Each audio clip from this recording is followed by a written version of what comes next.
Hello everyone and welcome back to another OPTC video. So here we are with the accessible teams for the treasure map versus Who's Who. This video is a bit later than I planned. I had a bit of technical difficulties, but either way, let's get straight into it. Starting off with the team against page 1, X Drake. So these teams are mostly free to play, like 90% free to play. I try to use as many free to play characters as possible using the least amount of rare recruits, and I don't have any recent rare recruits or legends in these teams, so I'm pretty sure most people can build these. So let's get straight into it. Okay, so for X Drake here, we are using a free-to-play Psy Luffy team. This is a very accessible team. The core team itself is entirely free-to-play, and it's very strong. We have one support character being Bonnie. She's the main tourist attraction on this team. She's very important and one of the best support characters in the game. So as you can see there, we have a Kuma character on the team. It can be literally any Kuma character you have in your box that can be there. We just need him there for the support recruit of Bonnie. She's going to get around the 5 tons of crewmate bind on the final stage. On stage 1, we can use the super type of one of our Luffys. On stage 2, we can use Luffy's special. He'll give us a wave flare as well as give us a attack boost, which we can carry over into the final stage. Then on the final stage, we have the 5 tons of crewmate bind, which we get around with the Bonnie support. We also have sockets. You need to have sockets at max for your bind for this team to work.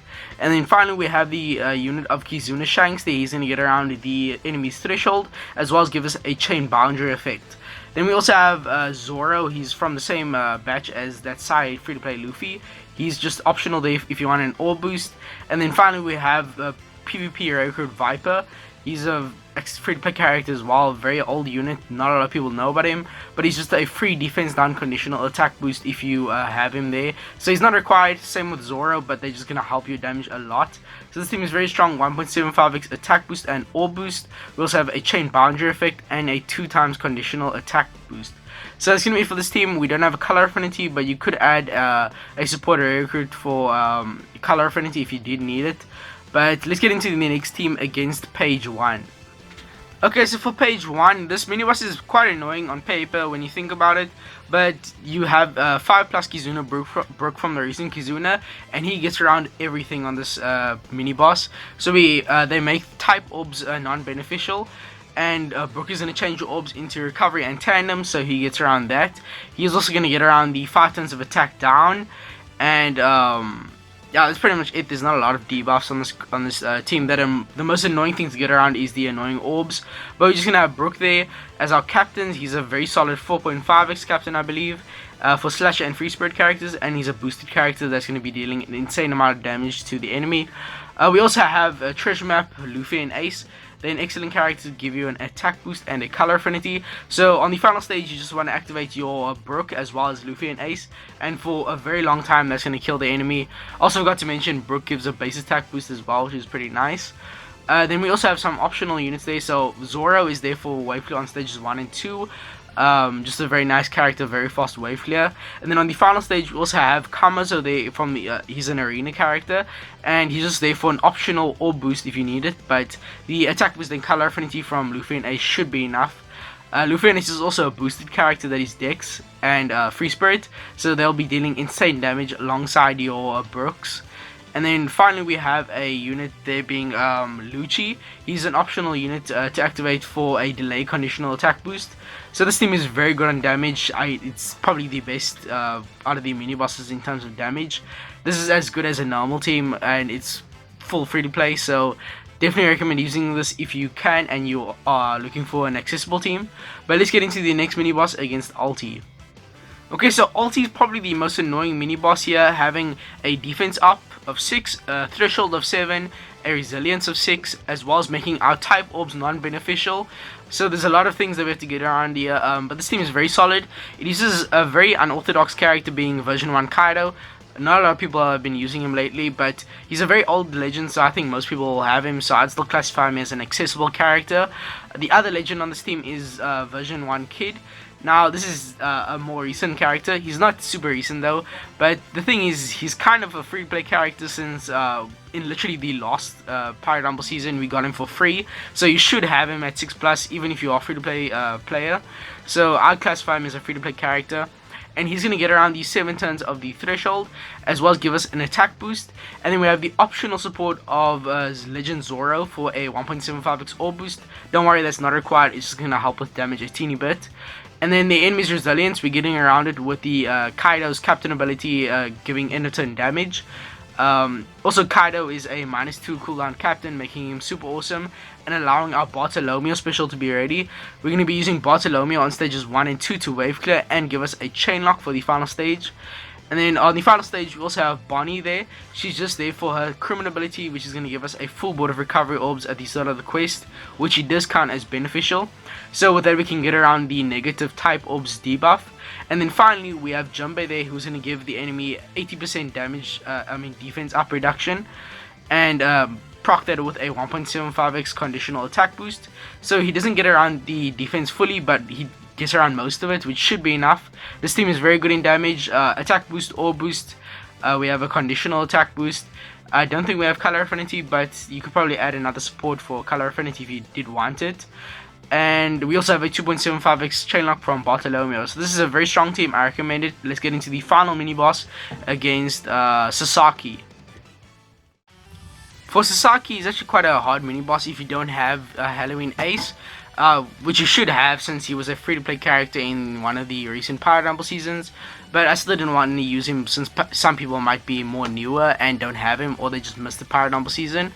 So we're using Treasure Map Pudding as our captain. She's not even boosted, but she has a very solid captain ability. She has a decent attack multiplier, and most importantly, she gets around 1 turn of special rewind in a captain ability, which we do get in this quest, so she helps with that. And then we also have the Blitz Battle Doflamingo. Not only is he going to get around the special bind that we get, he's also going to give us a 2.25x orb boost. Then we have the free-to-play Sai Robin. She's going to get around the block orbs, change them into matching. And with the Frenosuke support of Arena Frenosuke, she's going to get around all 5 turns of the attack down. And then we can use these Moria to wave clear on stage 1. He gives 5,000 fixed damage to all the enemies, so he wave clears the turtles on stage 1. And then on stage 2 we can use Caesar to wave clear. He's also a nice strong boosted unit that's going to help kill the enemy on the final stage. And then on the final stage you also have Caesar as an optional conditional attack boost. And we also have the supports of Raid Shiki for 1.3x attack boost and Tal Nami for a 1.3x color affinity. So this team is a bit weak in terms of the attack boost, but that's fine since we have Doflamingo and Caesar doing insane damage, especially if you have them leveled up. We also have a very good orb boost from Doflamingo. And yeah, that's pretty much it for this team. I hope you guys enjoy the mini boss teams. There's a lack of a chain boosting effect on this team, so I don't recommend it too much. As I said before, if you have Halloween Ace, rather use him, but this is a pretty solid option that'll get you through it. Now let's get into the final boss team against Black Maria. For Black Maria, we are running a full free-to-play team with a few optional supports if you want more damage. So this team is very strong and very optimal for the final boss. I'm very happy with this team considering it's full free-to-play. So we are running Big Mom as our captain. Just a very solid driven powerhouse captain. We're running obviously Junpei friend captain. On stage 2 we're using our Big Mom to get around a bunch of the debuffs, change our block orbs into matching. She gets around the damage reduction, I believe, or the threshold, and then she's also going to give us a chain lock. And then we have the character of our Sasaki Arena from the recent arena, who's going to give us a color affinity for our driven powers characters and also get around the despair and attack down. Then on the final stage, okay, so also Big Mom, I forgot to mention, but she has the support of Superclass Katakuri. If you want an attack boost to help with damage on stage 2, then add him, but if you don't have him, then don't worry, it still works perfectly fine with pretty decent damage, but Superclass Katakuri does help a lot. And then on the final stage, we have a bunch of annoying effects. We get 5 turns of special bind. The enemy has a bunch of more defensive effects such as defense up and damage reduction. And we're going to be using our friend Captain Junpei. He's going to get around the enemy's damage reduction and give us a chain boundary effect. We're also going to use Superclass to give us a full board of matching orbs. Then we're going to use these Ryoku Jack. Okay, this team is in full free play. I don't know what I was talking about earlier. This Ryoku Jack was from a pretty old batch, but he's very good and he's not super recent, so I think a lot of people will have him. But he's excellent for this treasure map. He's going to get around the attack down as well as give us a orb boost, and we have the support of Queen on him, a legend Queen, who's going to give us a 1.75x attack boost. So once again, Queen is optional just like Katakuri. You don't need him, but he will help. And then we have the treasure map free-to-play Junbei. He's going to give us a color affinity as well as get around the special bind. And then that's pretty much it for this team. On the final stage, it's very strong for a free-to-play team. Oh yeah, and also we have Ulti there, who's going to get around the enemy's defense up and give us a conditional attack boost and also a chain boost. So that works very well with the chain boundary from Junbei. So the team is extremely strong on the final stage, having an attack boost, or boost, color affinity, chain boundary, as well as a chain boost and a conditional attack boost. So this team is probably going to be dealing like 500 million or somewhere around that range. It's insane damage for this team on the final boss. Stage 2 is also very strong if you have that Katakuri support. But that's going to be it for this team. Let's get into the intrusion for the final team of the video. Okay, so for who's who, the intrusion, this is a very easy actually intrusion. There was a lot of leeway here, and I had a full team of free-to-play characters as well. No supports either, so this is a very flexible team. So on stage 2, we're going to be using our friend Captain Junbei special. He's going to get around the damage reduction and give us a chain boundary effect. Then we're going to use the special of our Garp, who's not only going to change all of our unfavorable orbs into matching, he's also going to get around the 2 turns of special rewind and give us an attack boost. So Garp is a very good character. He's also a pretty decent booster, so very nice character for this quest, and he works really well with the Junbei as our friend captain. And then we're going to activate our Junbei special, our own Junbei special, who's going to give us a he's going to get around the paralysis as well as give us a color affinity boost. And then on the final stage, it's very flexible. We get, the enemy has I think 3 turns of threshold. They have 6 turns of defense up, so it's pretty annoying to get around that. But the treasure map Big Mom from last treasure map, she completely destroys the stage. She's gonna give us a chain lock as well as getting around the threshold and 5 out of the 6 turns of the enemy's damage reduction.